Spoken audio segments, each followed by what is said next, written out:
ಅಭ್ಯರ್ಥಿ ಈಶ್ವರಪ್ಪನವರು ಪ್ರಧಾನಿ ಮೋದಿ ಅವರ ಫೋಟೋವನ್ನ ಬಳಕೆಯನ್ನ ಮಾಡಿಕೊಂಡ್ರು. ಅದಕ್ಕೆ ಈಗ ಆಕ್ಷೇಪಗಳು ವ್ಯಕ್ತವಾಗ್ತಾ ಇದೆ. ತಿರುಗೇಟನ್ನ ಕೊಡ್ತಾ ಇದ್ದಾರೆ ಅಶೋಕ್ ಅವರು. ಈಶ್ವರಪ್ಪನವರಿಗೆ ಮೋದಿ ಫೋಟೋ ಬಳಕೆ ಮಾಡಿಕೊಳ್ಳುವಂಥ ಅಧಿಕಾರ ಇಲ್ಲ. ಚುನಾವಣೆ ವೇಳೆ ಬಿಜೆಪಿಗೆ ಮಾತ್ರ ಮೋದಿ ಫೋಟೋ ಬಳಕೆಗೆ ಅಧಿಕಾರ ಇರೋದು. ಈಶ್ವರಪ್ಪನವರು ಅನಧಿಕೃತವಾಗಿ ಮೋದಿ ಅವರ ಫೋಟೋ ಬಳಕೆ ಮಾಡಿಕೊಳ್ಳುತ್ತಾ ಇದ್ದಾರೆ. ಲೀಗಲ್ ಸೆಲ್ ಮೂಲಕ ಕಾನೂನು ಹೋರಾಟ ನಡೆಸಲಾಗುವುದು ಅಂತ ಬಂಡಾಯ ಅಭ್ಯರ್ಥಿ ಈಶ್ವರಪ್ಪನವರಿಗೆ ಅಶೋಕ್ ಅವರು ತಿರುಗೇಟನ್ನ ಕೊಟ್ಟಿದ್ದಾರೆ. ಇದೊಂಥರ ವಿಚಿತ್ರವಾಗಿ ಕಾಣಿಸಿಕೊಳ್ಳುತ್ತಾ ಇದೆ. ದೇಶದ ಪ್ರಧಾನಿ ಎಲ್ಲರಿಗೂ ಪ್ರಧಾನಿನೇ, ಅವ್ರ ಫೋಟೋ ಇಟ್ಕೊಂಡು ಯಾರು ಬೇಕಾದರೂ ಪ್ರಚಾರ ಮಾಡಬಹುದು. ಗೊತ್ತಿಲ್ಲ ಈಗ ಬಿಜೆಪಿ ಹೇಗೆ ಸ್ಟ್ಯಾಂಡ್ ತೆಗೆದುಕೊಳ್ಳುತ್ತೆ ಅಂತ ನೋಡೋಣ.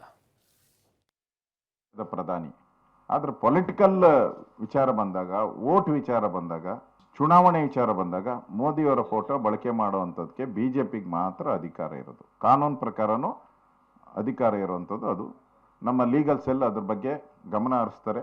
ಕೂಡಲೇ ಅದಕ್ಕೆ ಏನು ಕಂಪ್ಲೇಂಟ್ ಲಾಡ್ಜ್ ಮಾಡಬೇಕು ಮಾಡ್ತಾರೆ. ಮೋದಿಯವ್ರ ಫೋಟೋವನ್ನು ಪೊಲಿಟಿಕಲ್ ಆಗಿ ಅವ್ರು ಯಾವುದಾದ್ರೂ ಮದುವೆ ಸಮಾರಂಭಕ್ಕೋ ಆ ಥರದ್ದು ಏನಾನ ಇದ್ದರೆ ಬಳಕೆ ಮಾಡ್ಬೋದು. ಅವರು ಸಾರ್ವಜನಿಕ ಸಮಾರಂಭಕ್ಕೆ ಮಾಡ್ಬೋದು. ಚುನಾವಣೆಗೆ ಬಂದಂತೆ ಈ ಥರ ಬಳಕೆ ಮಾಡ್ಕೊಳ್ಳೋದಕ್ಕೆ ಅವಕಾಶ ಇಲ್ಲ. ಅನಧಿಕೃತವಾಗಿ ಅದನ್ನು ಬಳಕೆ ಮಾಡ್ತಾ ಇದ್ದಾರೆ. ಇದು ಸರಿಯಲ್ಲ. ನಾಮಿನೇಷನ್ ಆದಮೇಲೆ ಪಾರ್ಟಿ ತೀರ್ಮಾನ ಮಾಡ್ತೀರಿ.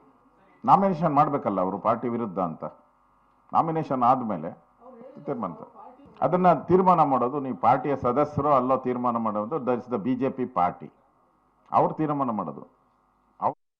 ಓಕೆ, ಇದು ಬಹಳ ವಿಚಿತ್ರವಾದಂಥ ಸನ್ನಿವೇಶ ಈಗ. ಯಾಕೆ ಅಂತಂದರೆ ಈ ದೇಶದ ಪ್ರಧಾನಿಯ ಫೋಟೋ ಹಿಡ್ಕೊಂಡು ವೋಟ್ ಕೇಳೋದು ತಪ್ಪಾ?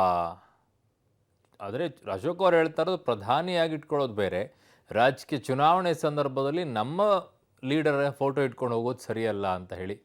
ಗೊತ್ತಿಲ್ಲ ಈಗ ಹೇಗೆ ಇದು ಕಾನೂನಾತ್ಮಕವಾಗಿ ಸಮಸ್ಯೆ ಆಗುತ್ತೆ.